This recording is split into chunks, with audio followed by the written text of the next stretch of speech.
guys, what's up? This is the Android Fever, and today we are talking about Oreo update in Asset or Asset Plus.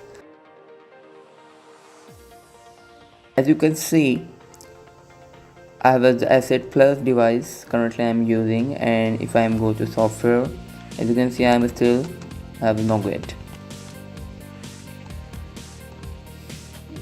When I saw some YouTubers using Oreo update in their Asset or Asset Plus, I just asked a simple question to Samsung officials: why didn't I get the Oreo update?